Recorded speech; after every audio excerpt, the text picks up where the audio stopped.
We're here to talk about the 70th anniversary of the Brown versus Board decision.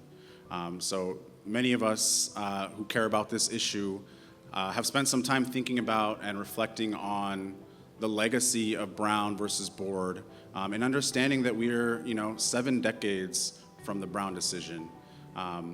And while we are sitting in one of the most diverse cities on the planet, we still also operate in one of the most segregated school systems in the United States of America. And so while we acknowledge and hold those tensions, we really wanted this space to invite the complexities that those facts, those data points, bring to us, right? We hope to grapple with those tensions tonight in some of our public speaking, some of our remarks from our friends here, as well as the panel that we're going to have later tonight. We also want to give thanks, as we're thinking about the legacy of Brown, to the generations of civil rights leaders who really paved the footsteps that many of us walk into today.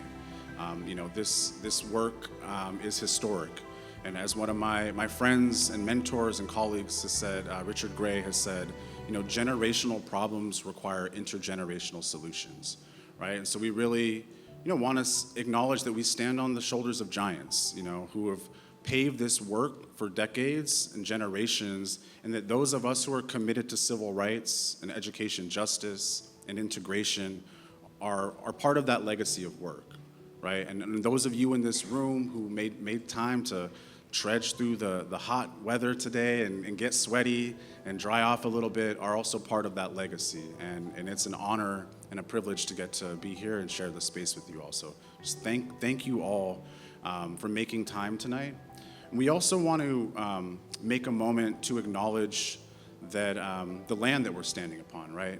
And we often do land acknowledgements to acknowledge the Lenape-Munsee peoples who are still here, right? Stewarding and protecting and defending the land that was colonized and stolen generations ago, right? And so we never want to forget that the work that we do as those fighting for civil rights and justice is, again, connected to the legacies of our indigenous ancestors and brothers and sisters, as well as New York City being a site for historic enslavement, right? And understanding that when we talk about segregation, we talk about justice, those tensions, those complexities still saturate New York City streets that we walk on. And so we invite you all to acknowledge and reflect on the streets that you're walking on the people who, again, are still here, right?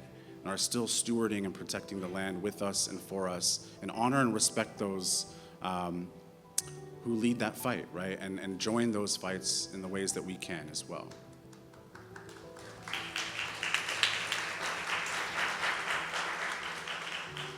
Thank you.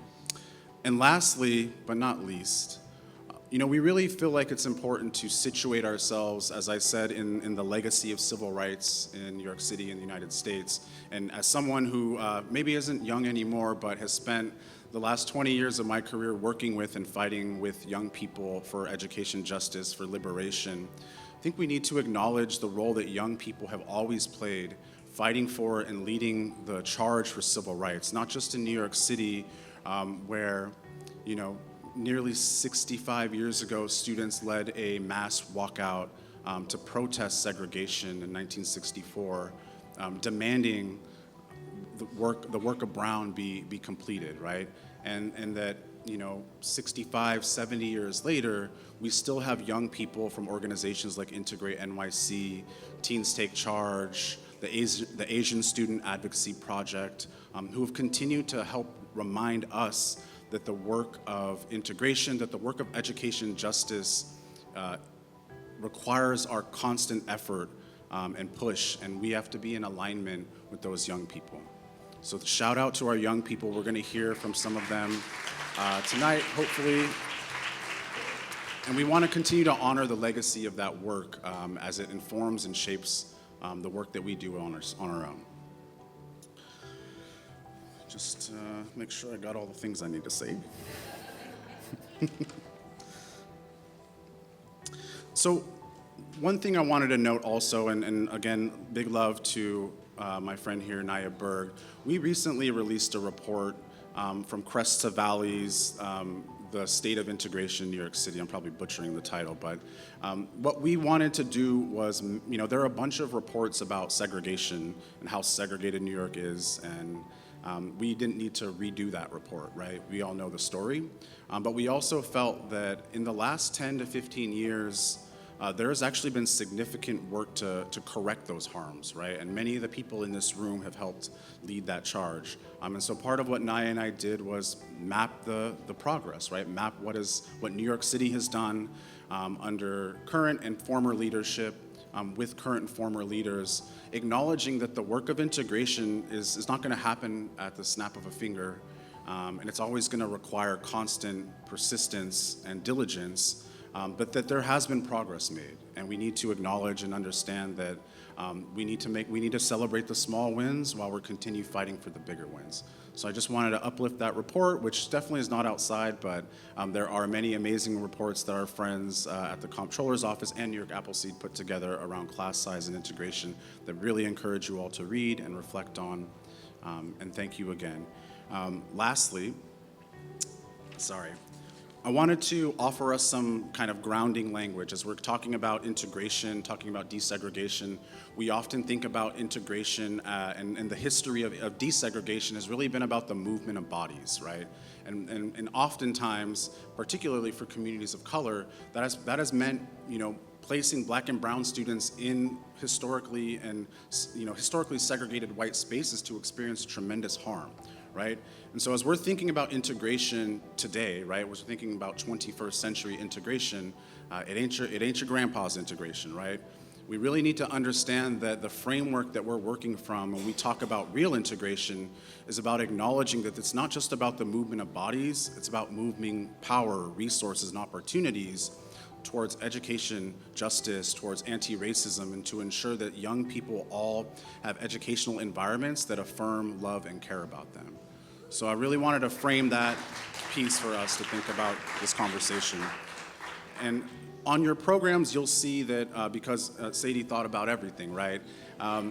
We really have a framework thanks to our friends from Integrate NYC called the 5 R's of Real Integration, right? And this framework was what was used to design the District 15 diversity plan that was implemented and is continuing to be implemented to this day.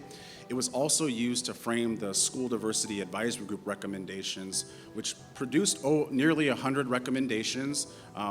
If you read our report, you'll notice that many of them are not being implemented, but some of them actually are, right? And this framework acknowledges that segregation has multiple harms, right? It's not just separating us from each other.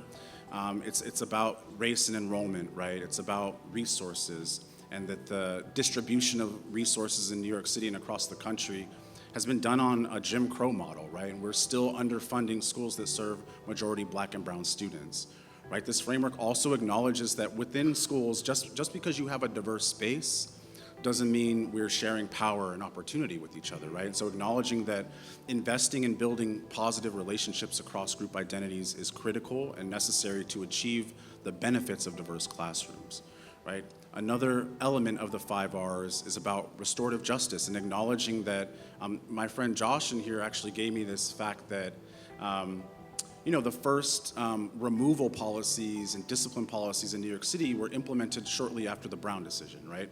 So we have to acknowledge the history of use of discipline policies and removal policies being connected to the legacy of segregation and the legacy of removal of Black and brown students with disabilities, and those who are from other marginalized communities. And lastly, there's a really great Malcolm Gladwell podcast that suggests that integration should have started with teachers. I don't know that I necessarily entirely agree with that being the sole approach, but we also know that after Brown, and particularly in the South, that teachers, particularly Black teachers, were mass fired, right? And we have never recouped those losses in this country. We still have an underrepresentation of Black, Latine, Asian American, and other ethnic identities inside of our classrooms, which means our young people are not seeing their communities represented and power represented in unique and different ways. And so we wanted to frame the 5 R's for you as we think about this discussion. When you think about segregation and the harms of it, and you think about the potential of integration, it's not just one thing, right? It's all the things. And our young people actually deserve all the things.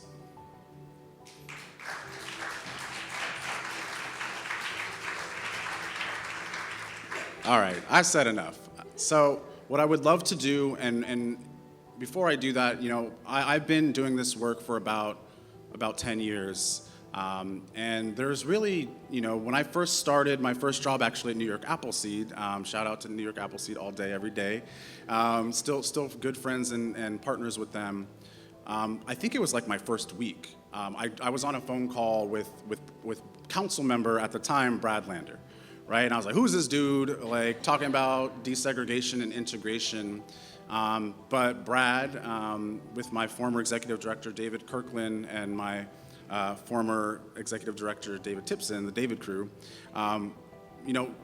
talked about what New York City needed in terms of a movement, right? And so back to me showing up in a suit. I don't really wear a suit often anymore, but showing up to a suit in the city council lunchroom, convened by Brad, and others to start a conversation about what does a citywide movement look like, right? And so I wouldn't be standing here if it wasn't for folks like Brad Lander and others who have made space for other leaders to bring our voices upward, right? And so I'm really proud and honored to get to invite Brad to give us some remarks about this work, because he's been persistently pushing the envelope, even when it wasn't popular. So thank you, Brad.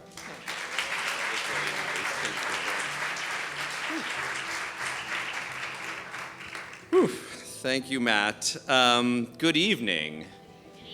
I feel really blessed to be in this room with you all this evening. As we'll talk about, these are, in our panel, we'll talk about, these are backlash times. They're not times when you feel like forward motion is being made on racial justice, on multiracial democracy. And that's true even without remembering, that it's the 70th anniversary of Brown v. Board, and it doesn't feel like we're further along than we were at the 60th or the 50th.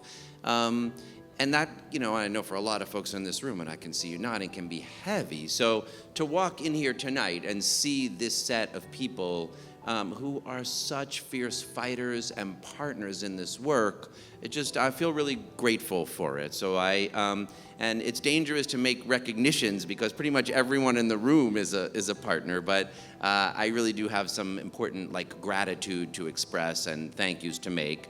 I'm gonna start with the person who organized us tonight, because I'm lucky to get to go to work every day in an organization where the chief equity officer is Sadie Kempo Amor. And she organized this event tonight and said, there needs to be a real attention thought, something that helps us remember forward energy and progress. And we said, of course, because mostly it's hard to say no to Sadie, but Sadie does the job of chief equity officer with that clarity that the role is both external and internal, and that includes holding me accountable, and that is not an easy thing to do. And I feel really grateful for this event tonight and for all your work with us. So thank you, Sadie. We've got a bunch of other folks from our team, Joshua Pacheco, who works with Sadie, Alia Latif, who organizes our special events and strategic partnerships, Nasra Garabala, Naz is here, and a few others from our team as well, Derek Evers, Edward Chen, our Brooklyn director, and Ali will let me know who I missed, and I'll acknowledge them. We'll acknowledge them later. So thanks to all of them. Then all these incredible partners. Matt Gonzalez. Let's hear from Matt for that great opening. And Naya Berg from Appleseed. You guys have been just incredible partners in pushing all this work forward. The panel is incredible, and to have Zakia Ansari from AQE and Vanessa Leung from CACF, whose young people I'm going to see twice on Friday, and I'm going to be blown away by them. And then some amazing folks who are leaders in this work in such big ways. The current City Council Education Chair is a fierce fighter for every single one of our kids. And just this spring, in the last month or two, she's already responsible for leading the effort to organize a $500 million restoration of dollars to their educational services. And pre-K City Council member and Education Chair Rita Joseph, who spent 18 years, 22 years in the classroom first, and if you ever went to her school and saw what that looked like, you'd understand how work is connected between what's in the community and in the classroom, and then to bring that into council has really been very powerful leadership. Thank you for that leadership and for being here. Jan Atwell's, in those days in the city council cafeteria, we had to have like someone to sneak us on the calendar. They don't just let anybody in the cafeteria. Thank you. Also on the panel tonight is Mark Winston Griffith, who has been leading on this work for decades, the School Colors podcast. He co-chaired my transition committee into the comptroller's office and has really been an amazing friend and leader. Linda Tagani, who's the chair and executive director of the Commission on Racial Equity, which is leading great work. Thank you, Linda, for being here tonight. And then a couple of the people who led the way on District 15, which I'll talk about in just a second, but Adam Lubinsky from WXY, and is Camille Casaretti here from D15 from the CEC. Anyway, I'm going to stop there, even though there's many. Everyone in the room I feel like is a powerful friend and partner. Look, Matt said a lot of this, but to hit the 70th anniversary and still know that 70% of our schools remain intensely segregated because segregation was built into the DNA of New York City when it was built, because redlining was how housing got lended on and constructed, because we made unequal investments in our schools over decades, because even when things change and you go from an era of abandonment to one of gentrification, it still manages somehow to make sure the resources flow more to whiter and wealthier people than to communities of color, step by step by step, and here we are. Now, all of that was true 10 years ago as well, and I think some of you will remember that was a moment when not only were all those things true, but there really was not a movement for, or hadn't been in the past 10 or 20 years before that, a real movement against school segregation. Our schools were segregated and people had mostly, honestly, just stopped talking about it. And that changed because some folks in the room and some others got busy, because young people in Integrate NYC and Teens Take Charge started speaking up, because some courageous journalists like Nicole Hannah-Jones put it on the front pages where you couldn't ignore it, because some teachers in some schools that had kept this up for a long time, like Jill Bloomberg at Park Slope Collegiate, and because some parents, like the folks in Parents for Middle School Equity, had recognized something was wrong, and all those things started kind of bubbling up and making themselves heard in different ways. And we were there. Oh, and then right after that, or around the same time, Gary Orfield and his center in 2014 released that study calling attention to the fact that New York schools were the most segregated in the country. And again, just making it impossible to ignore what people had stopped looking at. And we were fortunate to be able to convene a hearing in the city council on the 60th anniversary, bring those threads together, let them get a little more volume, and bring a package of legislation forward. Actually, I was thinking about this because the package was, I had one of the bills, Inez Barron had one of the bills, and Richie Torres had one of the bills.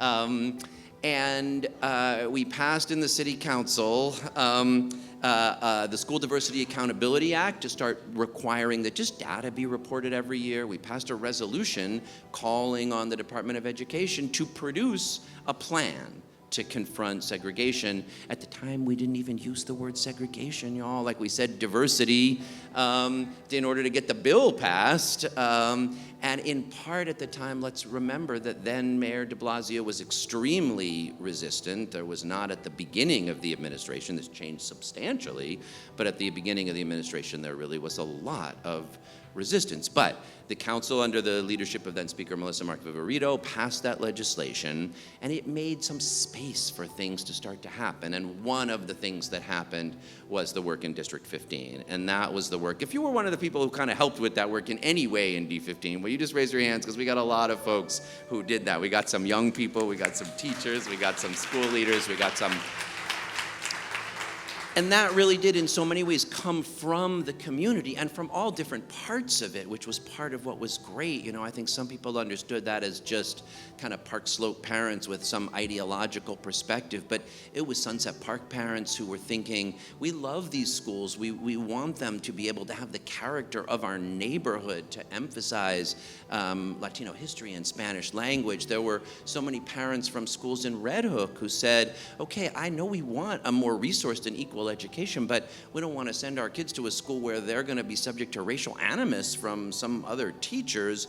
And all those conversations somehow got to be heard in the process that the DOE authorized and WXY organized, and so many people took part in, and pushed way past what anyone thought we would do. I mean, at the beginning of that process, the notion that we would unscreen all the middle schools in District 15 and use a lottery system to assign our students, which seems so obvious today, that wasn't even the goal. Like, that was beyond the end zone when we began that process. But the power of people's conversations together, and the power and clarity of the idea, and that you just can't build inclusive multiracial democracy from segregated schools, propelled things forward to where that really did happen because the community came together and organized. And not everyone supported it, but a real solid, broad majority did. And that's why the DOE and City Hall agreed to adopt it. And I know some of you know this because you're D15 parents, but it's now 5 years later, and I feel so blessed to run into parents who say, our school is doing great. It's so much more diverse and inclusive than it was. Thank you for the fact that my 10-year-old didn't have to go through this high-stakes process of assignment that seems like consequential for the future of their lives based on like whether they missed a few days of school in the pandemic. So that work continues to be some of the work I feel most grateful to have been a part of with all of you, and it really does shine a light forward. It's not just ideological or history, it is working for families that look exactly like New York City families in every other neighborhood, and the power of that work, I really do believe, will continue to propel us forward. As Matt said, lots of other good things were happening at the same time. School Diversity Advisory Group came out with all those great recommendations. And let's remember, we kept having forward progress even in the beginning of the pandemic. At the beginning when people realized, okay, yeah, we're not going to be able to use attendance and test scores, and so screens got suspended in everywhere, and lots of people thought, oh, this is pretty good. And in June 2020, as we were out there marching and a racial justice uprising was taking place, people were thinking, yeah, part of what we're going to do is push forward and have more profoundly and 5R really integrated schools, and that is just not that long ago. Now, it did not go like that, and I'm not going to go into all the reasons, but the backlash is hard because it not only feels like it's kind of hard to make progress on those issues, like the recommendations of the School Diversity Advisory Group aren't carrying forward, but like somehow it was all like a fever dream. It's just that the fever dream is inclusive multiracial democracy, and I don't know what our other choices really are. And some combination of that sense of backlash, not even just against integration, but against kind of public schools in general, have left us in a really challenging, sour, bitter space that we're all living in. Everybody's nodding, so I'm not going to go on further. You know what I'm saying. And then, of course, the the new chancellor and the new mayor made real clear that the work of integration was not work that they planned to continue. And unlike in the last administration where he said that at the beginning, but it was clear that organizing might be able to change it, it doesn't have the feel that organizing might be able to change it. So here we are. That said, this is tonight an opportunity to kind of rekindle energy and hope and looking forward. I loved seeing Errol Lewis's column today. Yeah, let's hear it for Errol and for the work he's doing. And I think I failed to write down the quotes from that article, but he quotes, a lot of folks in the room, including Naya, saying it's time for a new grassroots movement to confront our segregated schools and push forward to get back to taking action. And we have the roadmap. We know it's possible. We know it works. Let's get back to doing it. We were proud to contribute one modest piece on that by releasing a couple of weeks ago a great report that our team worked on with Appleseed, taking a look at 305 United. Let's hear it for them. And their principal is here. Thank you very much. Because on the one hand, just going and seeing what you put together out of a challenging situation, two schools that each found themselves facing challenge, and no one would have immediately said, okay, you know what the answer is merger. And yet what you've made happen out of it is one of the most exciting and forward-looking things that I've seen out in the New York City public school system. And we thought, okay, how many more places could that happen? And that great case study is on the back table. There are a lot of places it could happen. And not only will it move us forward on high-quality integrated schools, it's also a great way to confront the class size challenge that is dictated by state law to New York City. And therefore, it's a really concrete way that we could take a step forward because leaders are blazing the path and we can learn from it and move forward. So we're excited about that as one step forward. The report that just came out reminding us of the School Diversity Advisory Group recommendations kind of also reminds us. We know what the steps forward are. There are so many of them to take. We've got a real opportunity here. And what I'm going to close with, because I was thinking about this thing that Matt was saying about kind of what history reminds us, because when you look back at the civil rights struggle, you got to remember there's all these moments, through the aughts and the teens and the 1920s and 1930s during the era of lynching, similarly when progress was not being made. And we focus on those eras when it was and think, why isn't this like that? But we're not promised eras of progress. What we're promised is an opportunity to organize together. And the thing that made me most inspired about this recently was I went to see Suffs, the musical that's on Broadway. I hope you'll go see it. Nikki James plays Ida B. Wells, incredible. And it's the story of young people organizing, because the suffragists, it's about the young suffragists kind of pushing the older ones, but also about the black suffragists pushing the white ones. And they start with a march, and they have a great success in their march. And they win the amendment, they win suffrage, and yet at the end of the film, of course, they haven't come anywhere close to gender equality, and neither have we.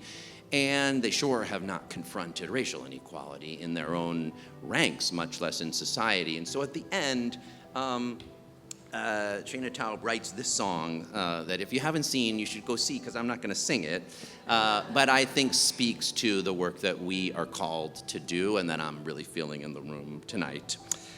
You won't live to see the future that you fight for. No one gets to see that perfect day. If the work is never over, then how do you keep marching anyway? Do you carry your banner as far as you can, rewriting the world with your imperfect pen till the next stubborn girl picks it up on a picket line over and over again? And you join in the chorus of centuries chanting to her, the path will be twisted and risky and slow. Keep marching. Will you fail or prevail? Well, you may never know. Keep marching, because your ancestors are all the proof you need that progress is possible, not guaranteed. It will only be made if we keep marching on. The gains will feel small and the loss is too large. Keep marching. You'll rarely agree with who's ever in charge. Keep marching. and let history sound the alarm of how the future demands that we fight for it now. It will only be ours if we keep marching on. Thank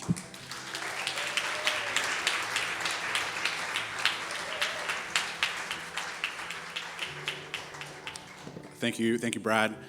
If you know, that was nice. You got some bars there. So if you do want to, expand your career into Broadway or hip hop, let's talk about it. Thank you so much for those remarks. So we have a couple more folks who are going to give us some remarks before we get into our panel conversation. So Brad actually kind of said some of the things I wanted to say about our next speaker. But what I wanted to say really briefly, so we can get on with it, right, is that when we brought this new city council in to take leadership in New York City, it was exciting, right, to see a council full of women of color really like making a stand, right? And I think a big concern many of us had also was who's going to chair the education committee, right? And so many of us, put out letters, put out tweets, put all the things we could do to ensure that an educator was going to be in that seat, right? And so what I want to say, one, is just such gratitude and thanks to having a champion like Councilmember Rita Joseph in the seat. Not just representing her community, but again, representing an educator, 22 years you said, right, who continues to bring that perspective to the work of the council. So I'm really proud and excited and honored to get to invite Councilmember Joseph and Ed Chair to share some remarks. Thank you.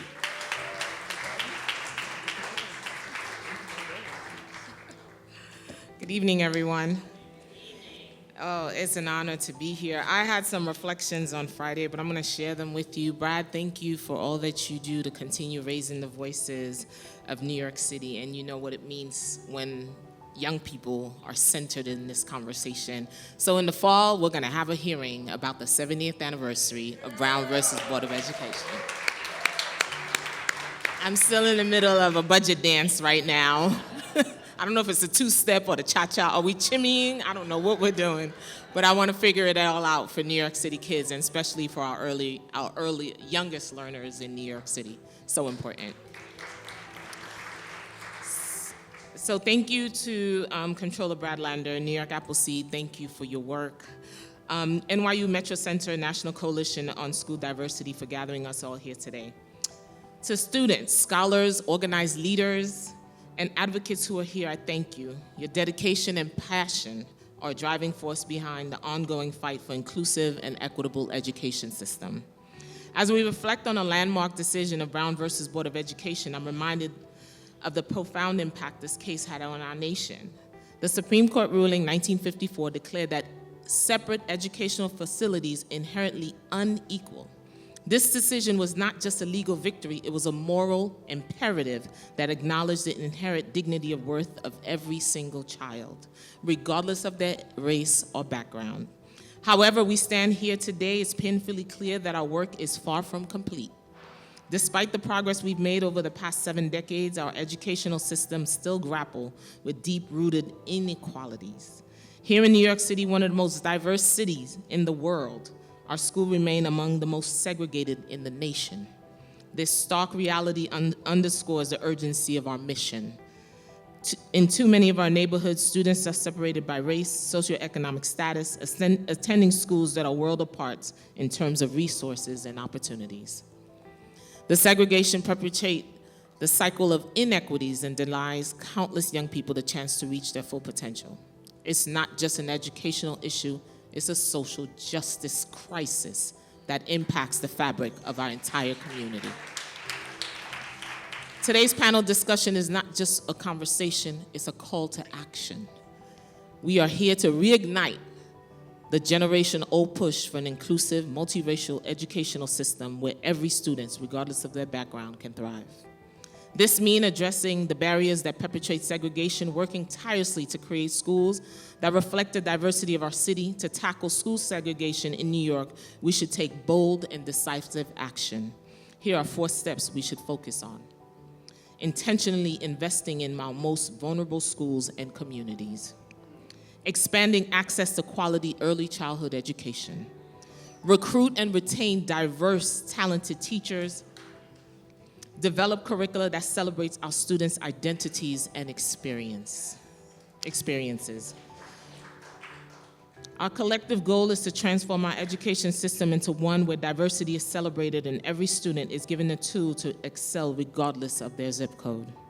This isn't just about policy, it is about justice, equity, and the future of our society by fostering an environment where all children have equal opportunity to succeed. We are building a stronger, more vibrant community.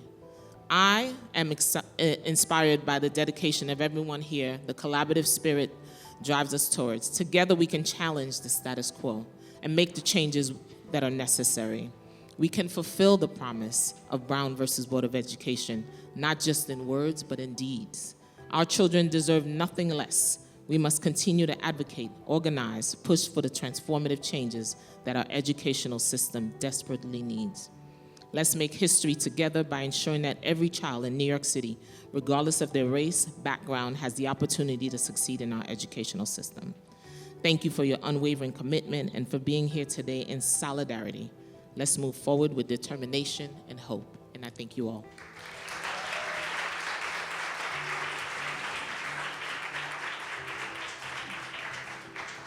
Thank you so much, Councilmember Joseph.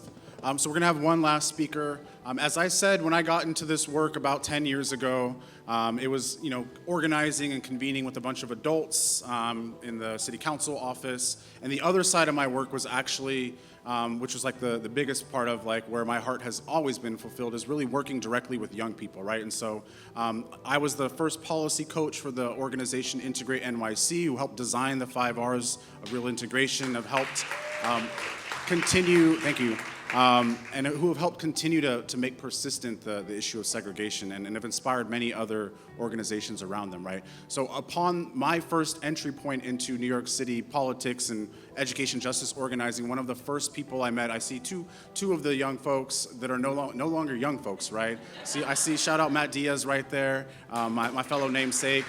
And one of our other leaders who, when I met him, I was like, this dude's about to be a Supreme Court justice at some point, right? Was really constantly have been inspired by our young person who, again, sorry to you're not a young person anymore, right?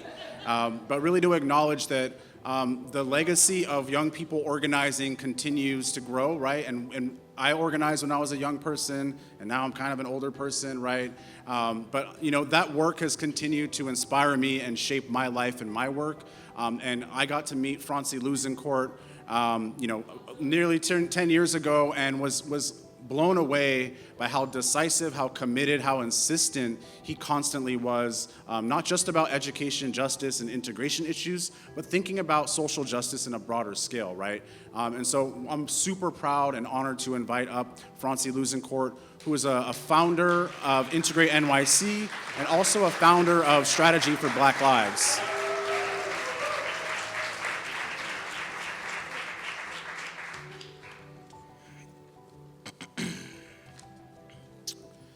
Thank you for that introduction. I really appreciate it. I really appreciate it. Good evening, everyone.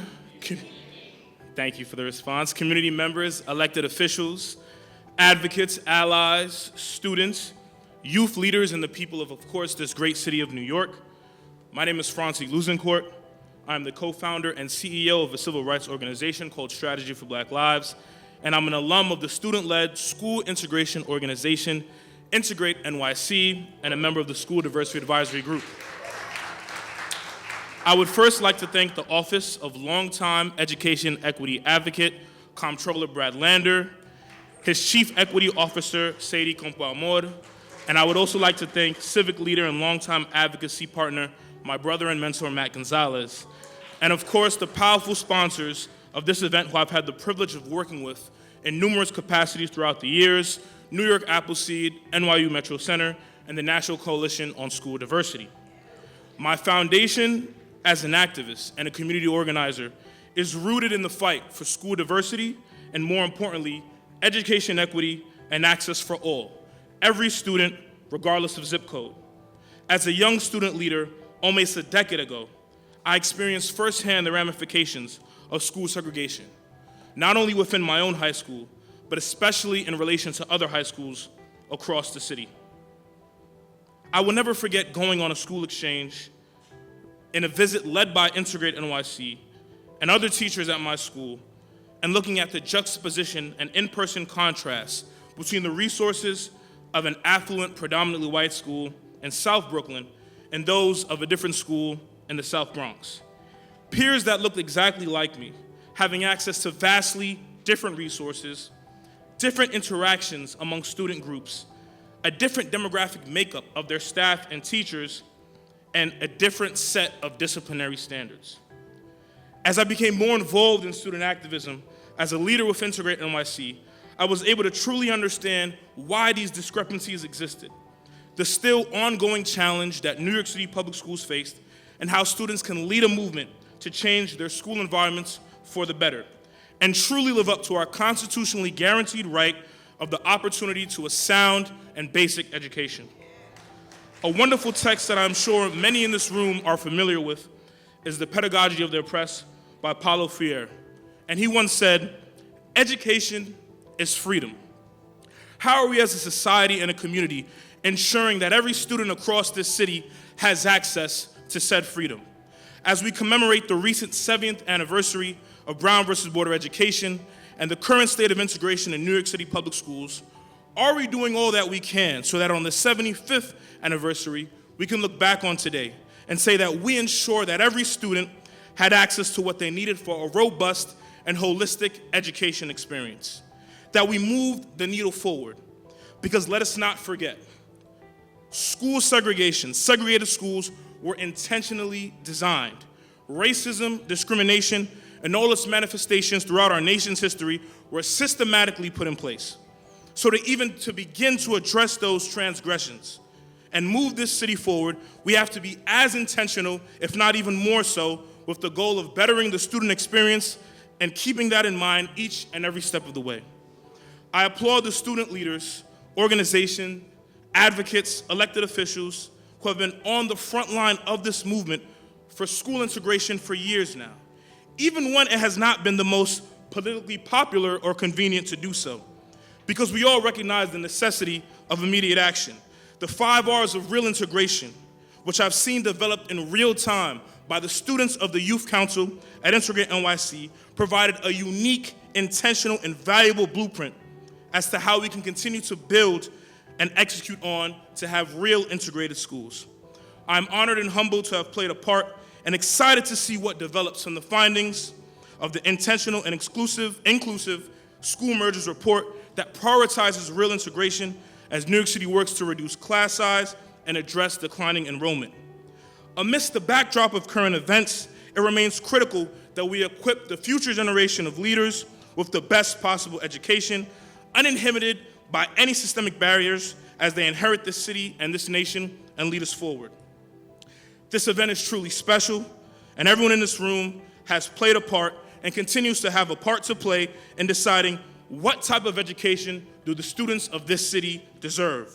So as we proceed with the program, I implore you all to join me and advocates alike as we work towards building out and executing on a 21st century integration model. I couldn't be more grateful to have you all as partners, and thank you so much.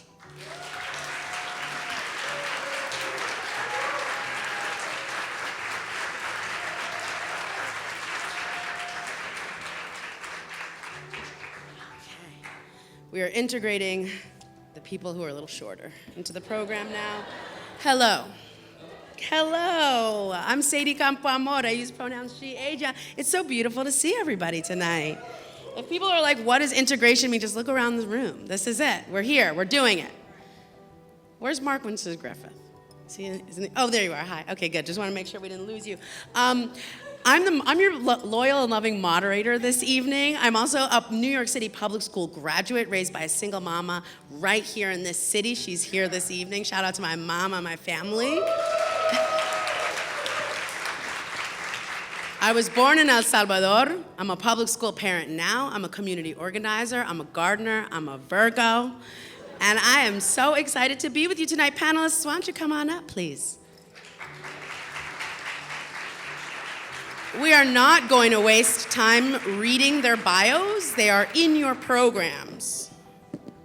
I'm going to moderate how fast I speak. Thank you to our interpreters.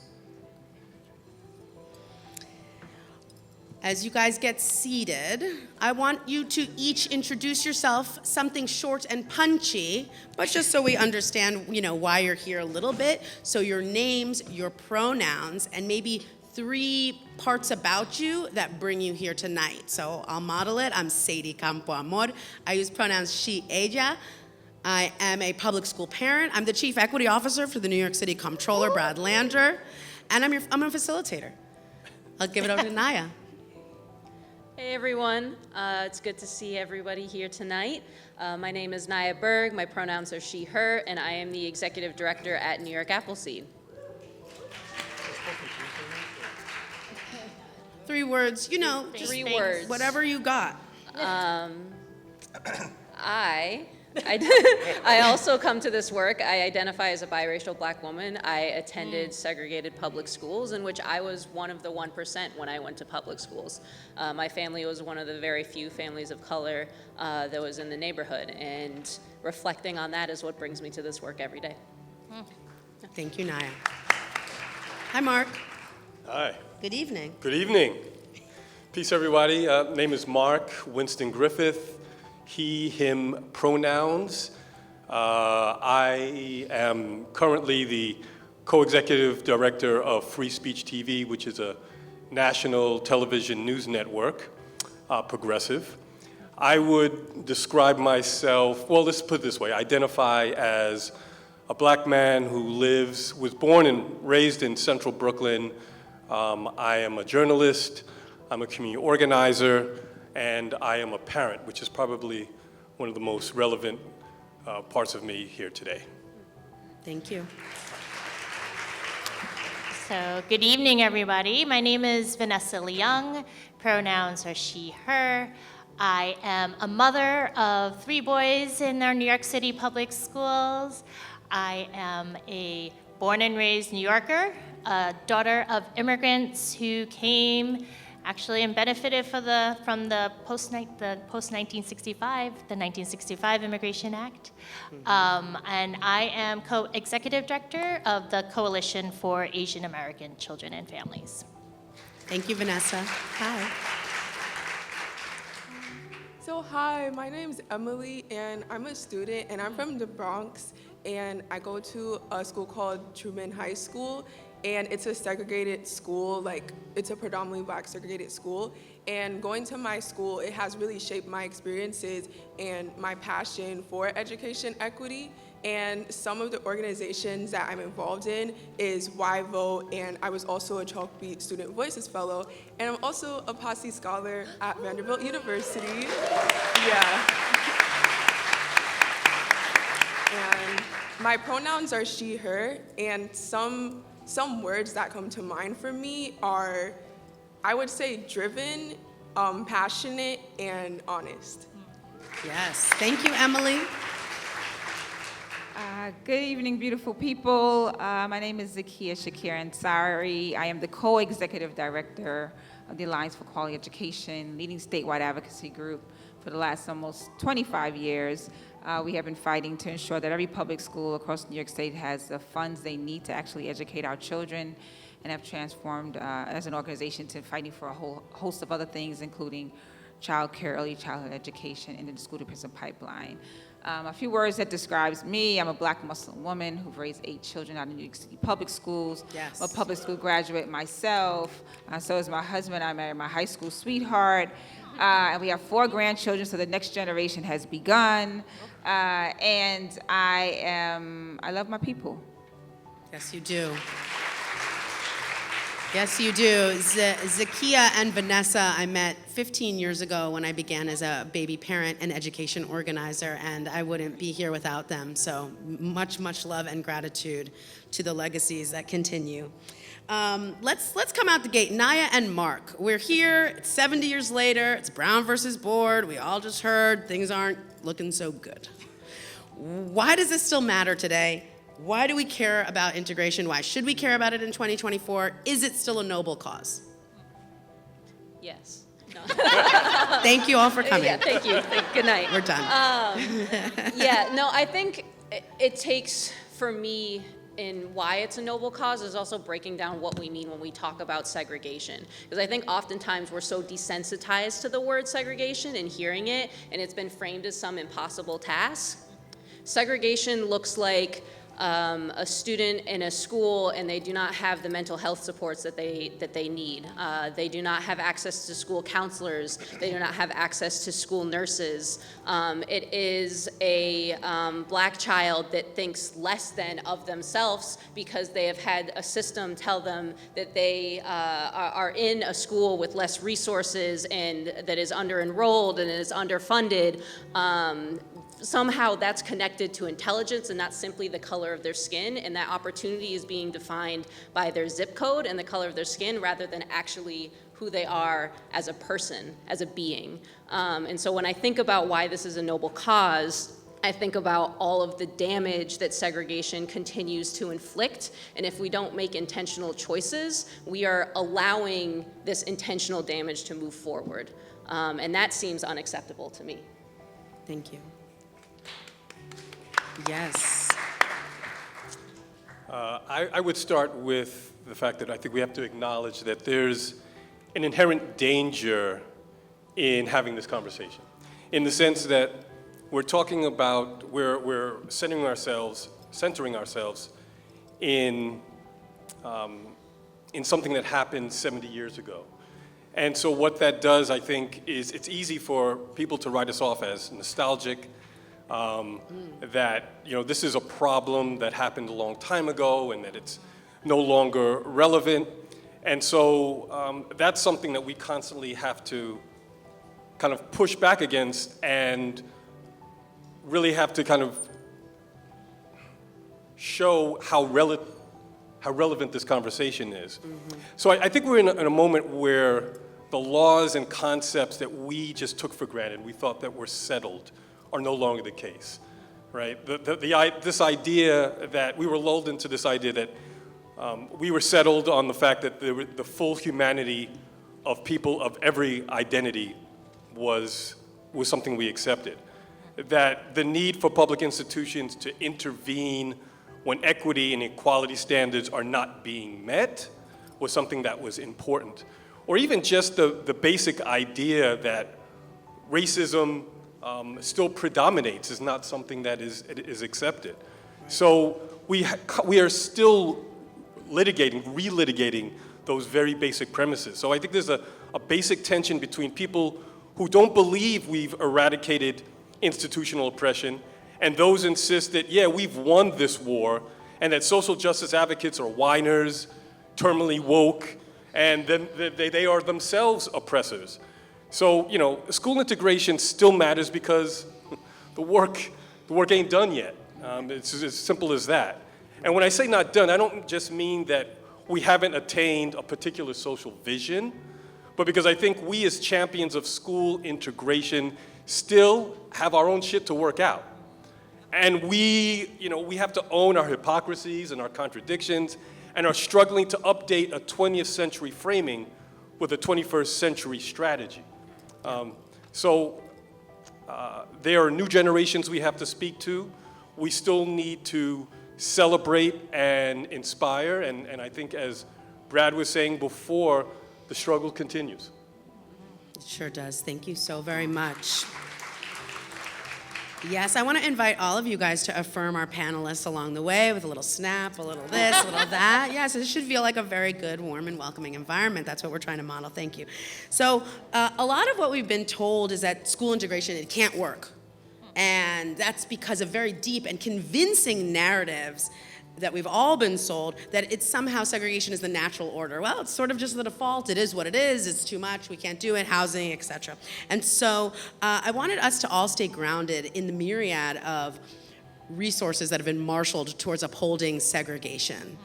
Legislative, political, communications, legal, etc. And so we're going to spend a little time on some myth busting because this is an exercise for all of you to leave more empowered, ready to answer those questions that we all hear.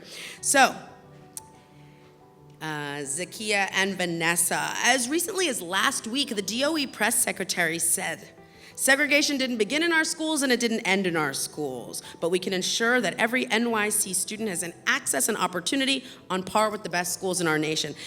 Can you excavate this for us? Why is integrating schools always put at odds with making schools great, no matter where we live?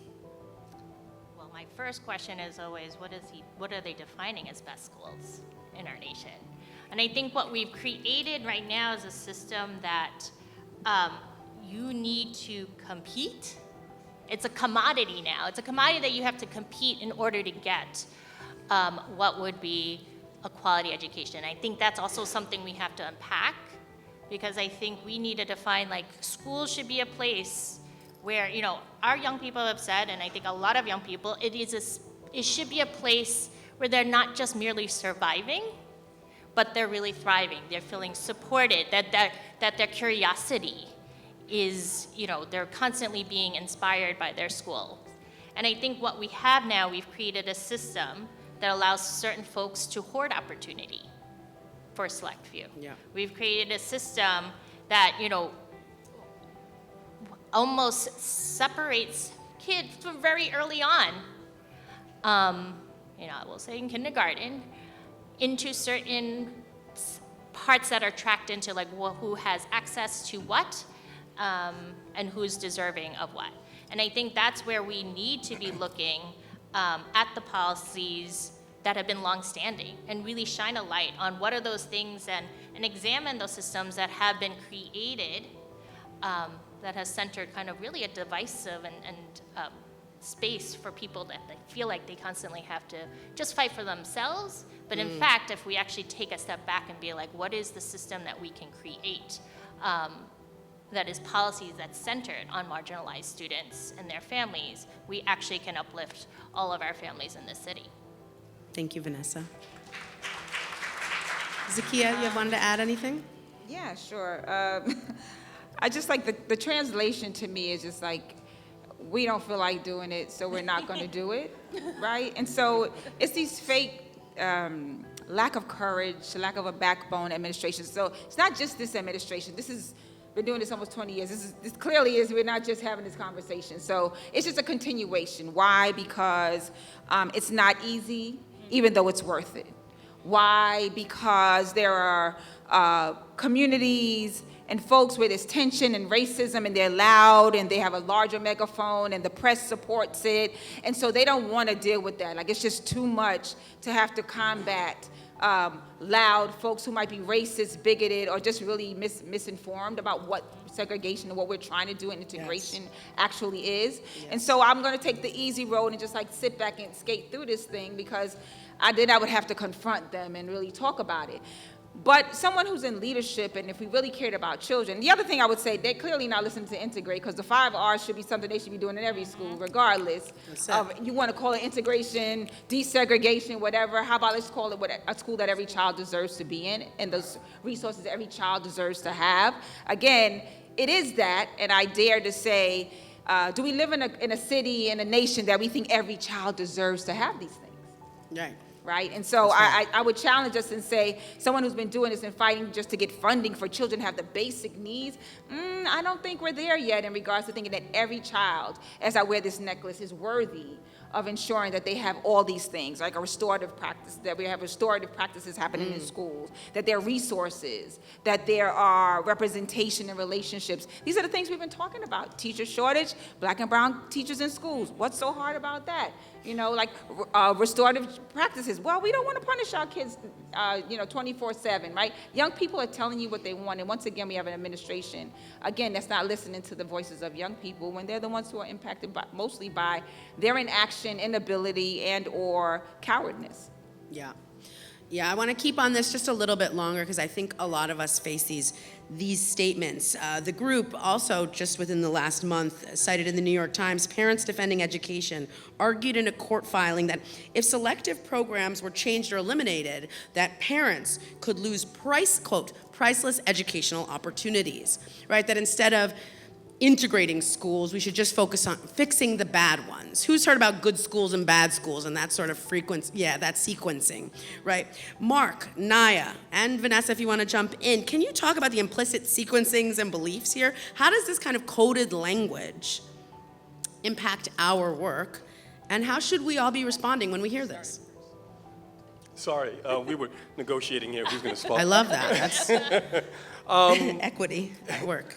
I guess I'll start off and I'll say that, I mean, if you do get a chance to listen to School Colors, you will hear those kinds of comments throughout, particularly in season 2. And I think it starts with, one, what we have to unpack is that when people talk about education in particular, and when they talk about it on a policy level, but it really is very personalized. And that when people say we, what they really mean is me, and that they're speaking from their very, very sort of intimate self-interest, and what they see as a threat to their self-interest. Yeah. I think also it's an easy deflection, right? Because it's hard not to argue against the idea that we should be trying to lift up all schools. But I think what it's rooted in, and I think we need to call this out, because we talk about people of color, we talk about integration and desegregation in these broad terms, but my experience of it is that there's a lot of it rooted in anti-blackness. In this idea that if there's a black body next to you, somehow you have brought down standards.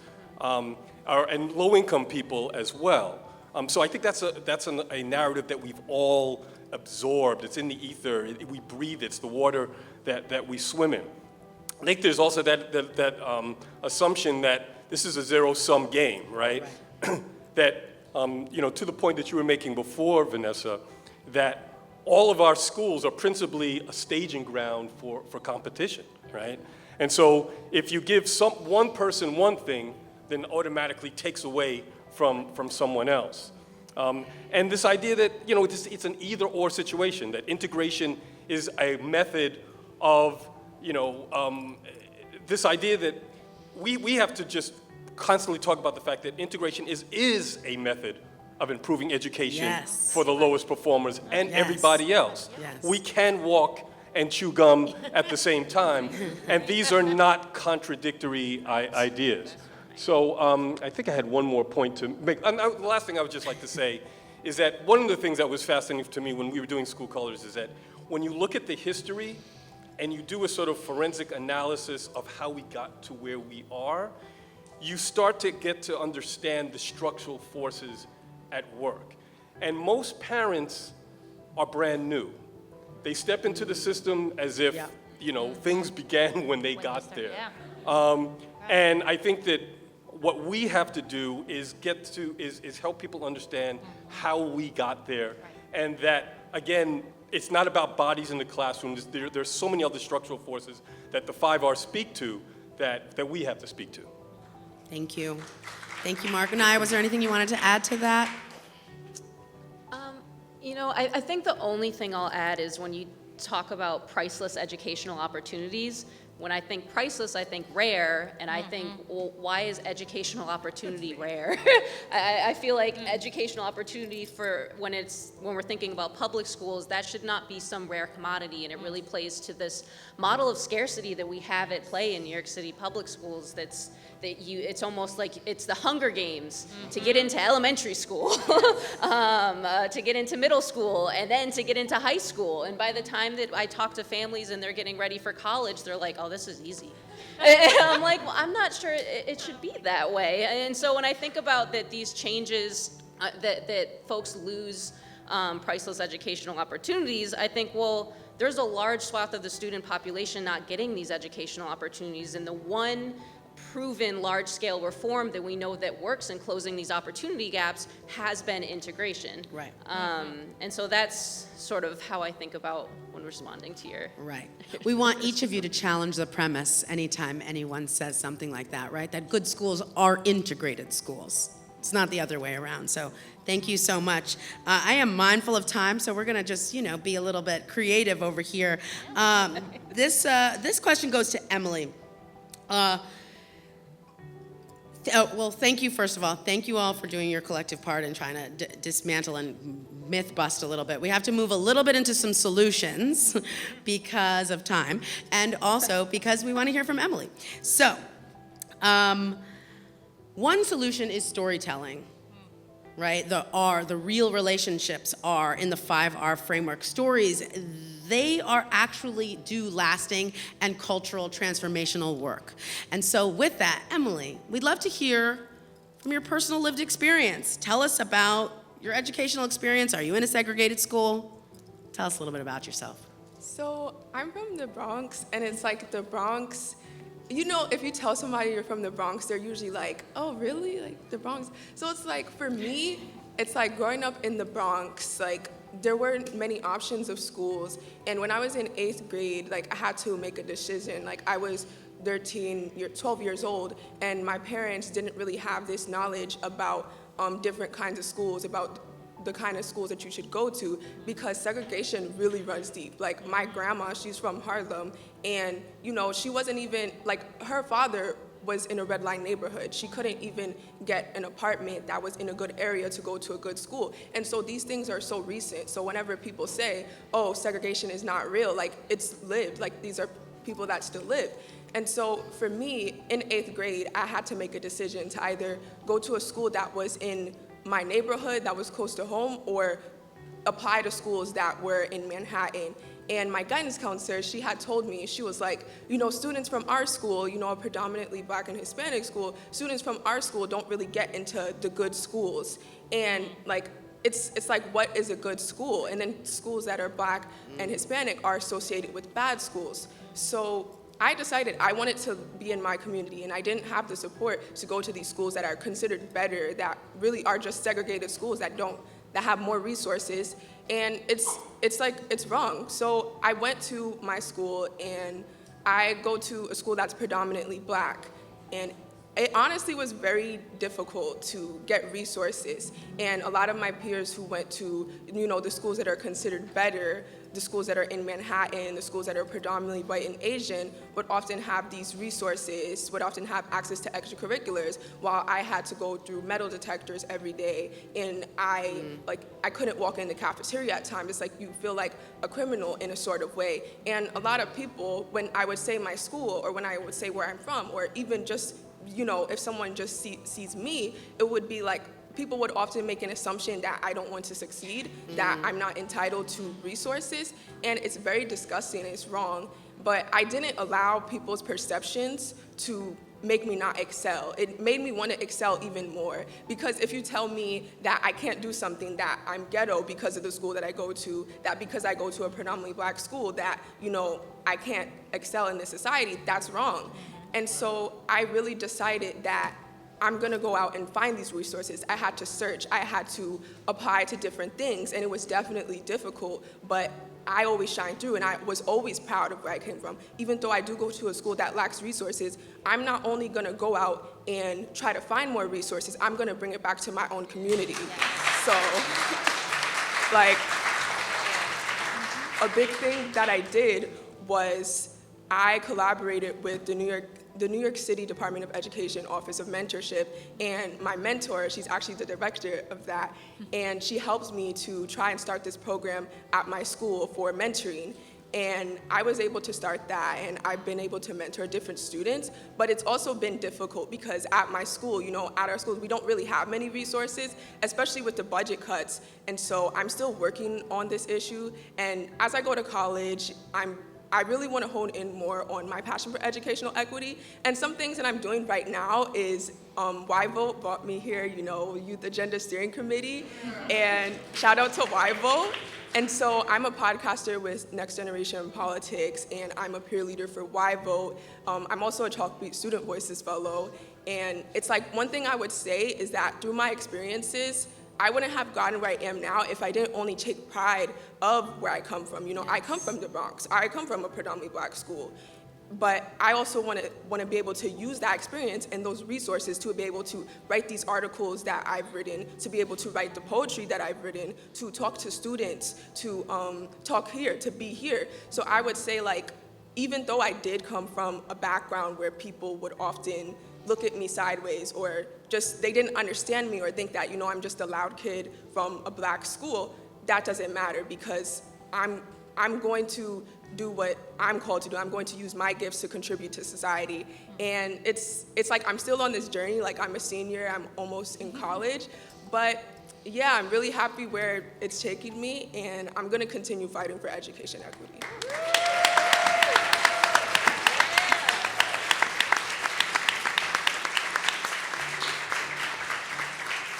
Thank you. Thank you, Emily.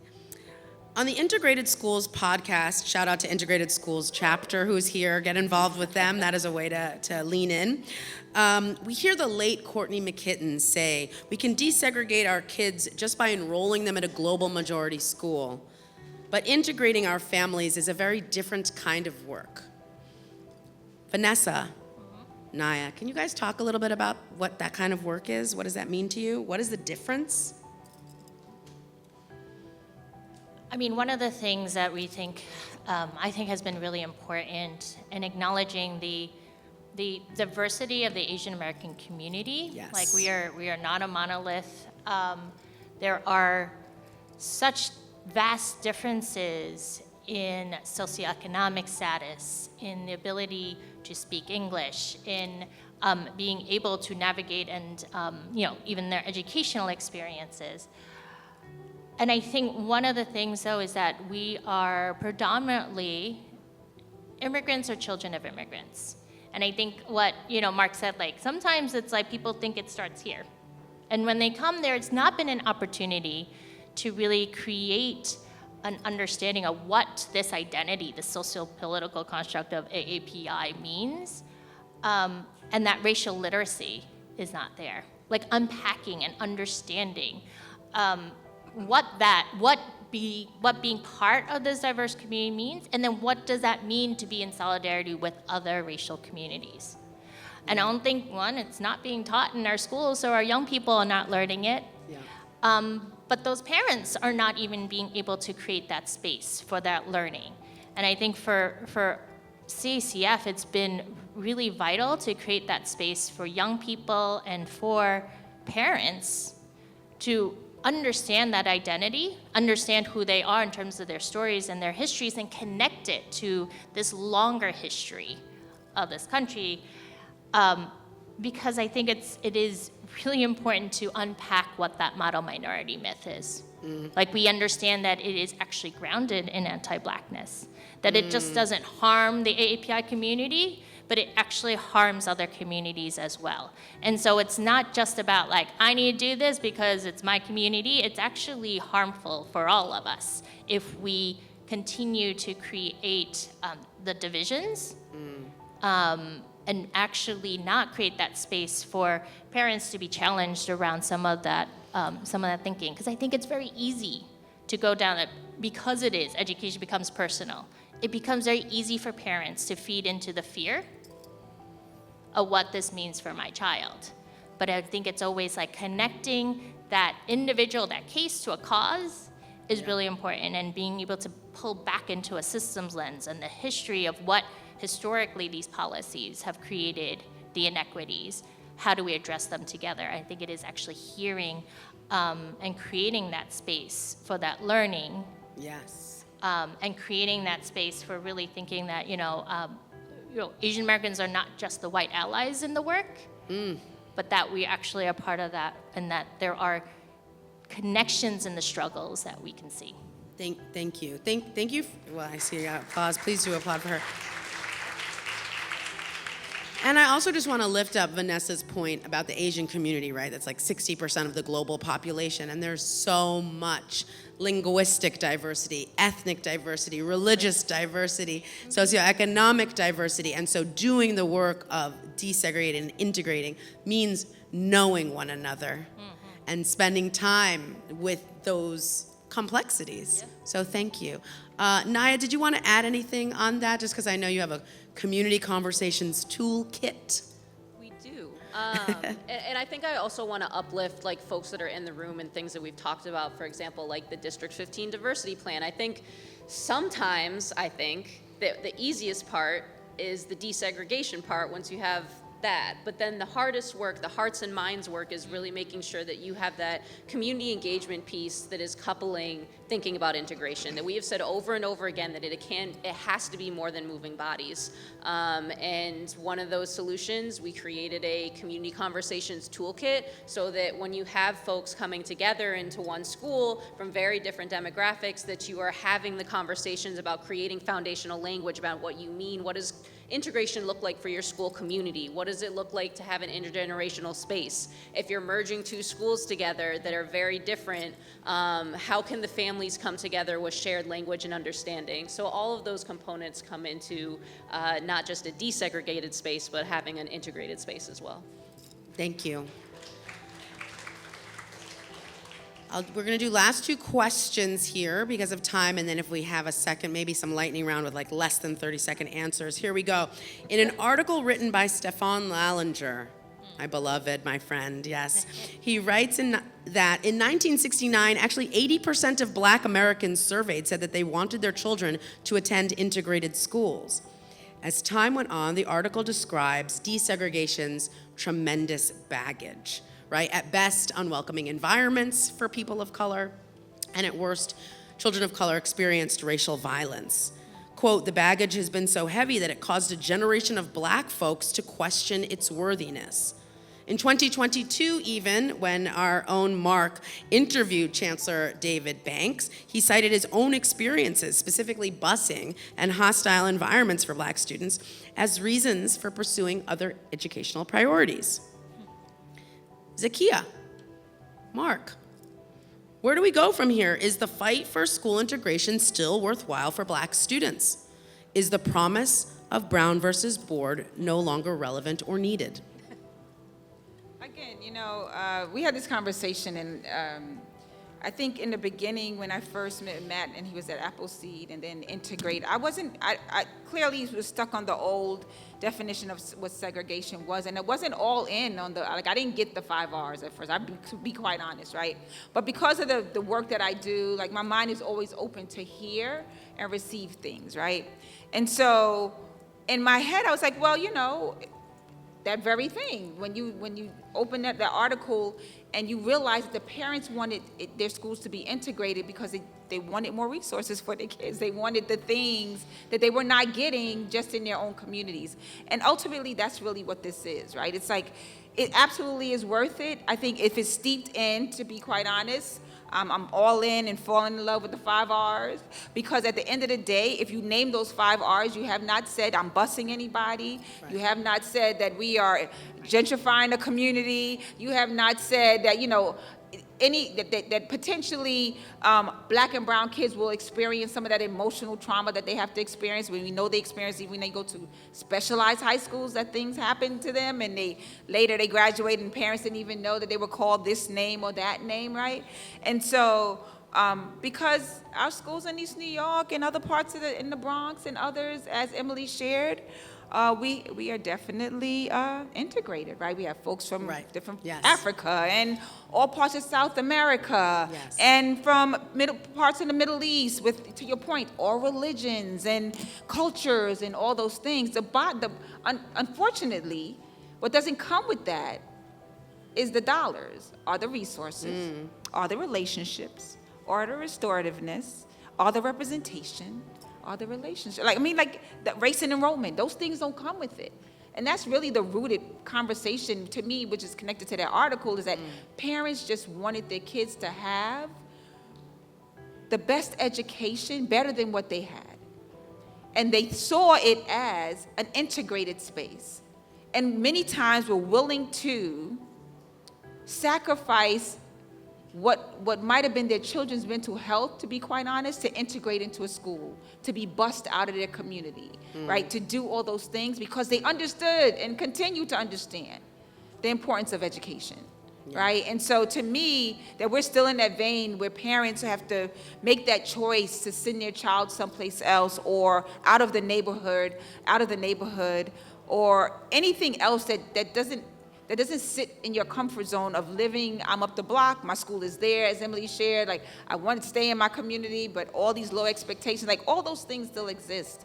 But I do believe that if we centered the conversation around segregation, whether we want to talk of desegregation, integration, around the 5 R's, it actually allows us to get to the root of actually what's been happening all these years and why we still have schools that are very much integrated, but they're integrated with folks of color and they're not seen as a positive, it's seen as a negative. Yes, the global majority, right? Even the terminology, like the minority school, low-performing school, it's like, are you talking about the global majority, right? We've heard about violence interrupters. We're trying to have you be like racist interrupters and pick out the coded language and take action with it. Thank you so much for that thoughtful response. And we had some, important, colorful discussion about this while we were preparing. Mark, anything you'd like to add on this? Is it still worthwhile? Of course it is. And I think it's important to, Zaki made a really great point, is that if you root this conversation in we need, around black and white and brown bodies, then there's going to be, people are going to resist on a certain level. If you talk about it in terms of the 5 R's, if you talk about what the end goal is and you identify the obstructions towards us living better lives, more equity-filled lives, then I think it's a better way to start the conversation, because when you use the word integration, desegregation, it's laden with so much baggage, and people's minds almost reflexively go to, black children being abused, people with dogs and water hoses being focused on them. And so you can understand the trauma that black folks carry. And if you are someone who believes in black self-determination, then there is something offensive about this idea that we have to be with other people in order to succeed, right? So those kinds of things I believe have to be dismantled. And as black people, I think that we have to understand that blackness is just one axis upon which our identity lies, right? And that I think, should be striving to be global citizens, and that we should be striving to understand other people and to be in rooms and conversations and be in intellectual spaces with as many different people as possible. I believe that is something that as a parent I value, and I think that's something that's still worth fighting for. Beautifully said. Thank you. Thank you for your thoughtfulness. In the New York Times, Justice Sally Manzanet Daniels of the Appellate Division of State Supreme Court in Manhattan was recently quoted, "We cannot just keep on saying segregation problem is too big and that there's nothing we can do about it." So Emily, Mark, and Naya, I'll invite you, the three of you, and in no particular order. What can journalists and students and activists journalists, yes, I said this. What ways can you guys invite people into this conversation? What can we actually do about it? So one thing that I would say is I feel like whenever it comes to issues like school segregation and just the broader social justice issues, people often feel like you have to be in a room like this to be talking about it, or a classroom. But the truth is that you can really do it anywhere. And I always say everyone has a gift, and there's always something that people are good at. Some people like photography, some people like writing, so, everybody has a thing that they like. And so I would really strongly advise people to use that gift, to use that passion that you have to really talk about these issues. It doesn't always have to be, sitting in a room like this or sitting with a big group of people. It could be with your friends, it could be with your family. And we also, another thing is that we also really have to center like the people who are part of the problem, the people who are like the survivors of the problem. Like, you know, being a Black individual, there's so many politicians that are often talking for a community's experience. Like, it's very disheartening when I hear, like, you know, the governor say that students from the Bronx don't know how to use iPads, you know, like, it's deeply concerning because it's like, who is in the room? Like, like we really need people that are in the community, that are in the room when these decisions and these speeches and discussions are being made. Because the truth is, like, as a Black woman, nobody's really gonna understand my experience. You know, we all have intersectional identities. And so when we're talking about segregation, you wanna really get the people that are experiencing that issue at the fullest extent in the room. We wanna hear from Black children, we wanna hear from Hispanic children, we wanna hear from the community. So really centering the people who are being affected the most by the issue, we really need to hear us. And like, that's why I'm really happy I'm here today, because I get to advocate for my community, for myself, and you know, yeah.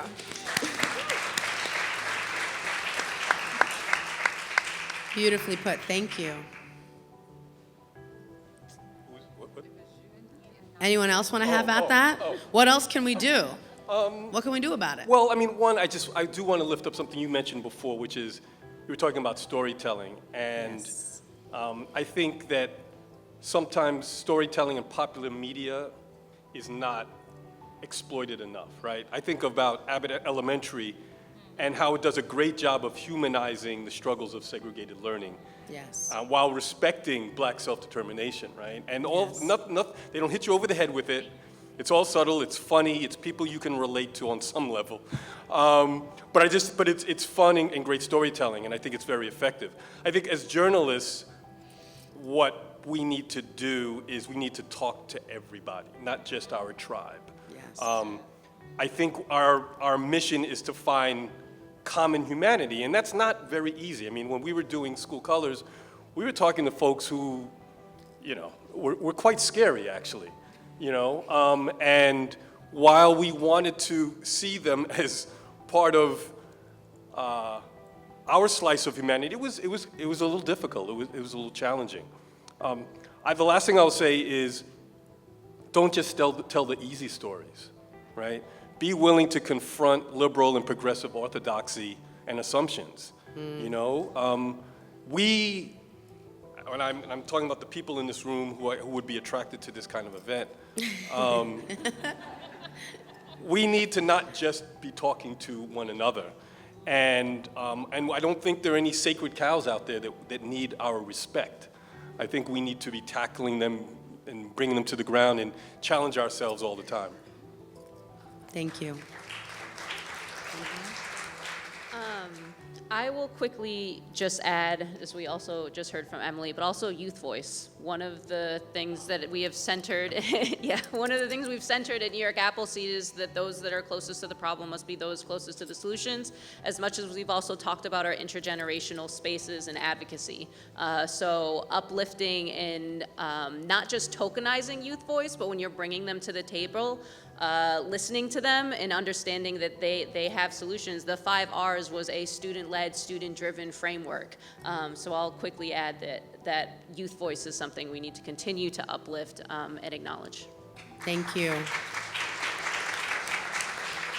And look, there are concrete models that exist right now in New York City. In our classroom levels, we have ICT, which is integrated co-teaching. We have bridge classrooms that bring kids together across grades. There are dual language programs. There are model of integrated teaching spaces at the school level. In PS9 and District 13, where we're standing right now, families came together and said we wanted to remove the gifted and talented program. And because we don't notice the difference of what's happening in classrooms except for racialized segregation, that the teaching quality was so good and parents are happy, and that's a sustained policy. In District 15, it was a year-long community-led but engagement process sought to foster more integrated middle schools There are multiple levels that we can hit right now that we know exist in the city, that we don't need to totally go back to our fever dream of a multiracial democracy, but maybe I want to go back to that fever dream of a multiracial democracy. Please thank our panelists. I'm so sorry, I have so many questions. I had so many questions and so little time. I want to thank you as an audience. There is a staggering cost to racism, and we are each paying for it every day that we let our segregated schools persist. Anti-racism to me is equal parts dismantling systems of harm, fighting against historic and present injustices, but also an opportunity to marvel at the contributions of the global majority. A reminder that we're not a minority, that over 85% of students identify as Asian or Black or Hispanic or other. Integration is an invitation for us to lean into the anti-racist world that our children deserve. And also, we gotta fight for it like our multiracial democracy depends on it, because it does. So thank you so much for being here this evening. Join us. Oh no, Matt, you're gonna do a little closing. Okay, you do a little closing. Join us, we're gonna still hang after if you still wanna talk and we can ask them more questions. And also, just a quick shout out to my actual boss, the comptroller, who I came up with this idea and he just said, okay, and it's just such a blessing to work for a leader who identifies as a cisgendered white man who says that racial equality matters, and it matters to him as much as it matters to people of color, and that means a whole lot. So thank you so much. You're citywide elected and I won't let you forget it. All right, thank you everybody.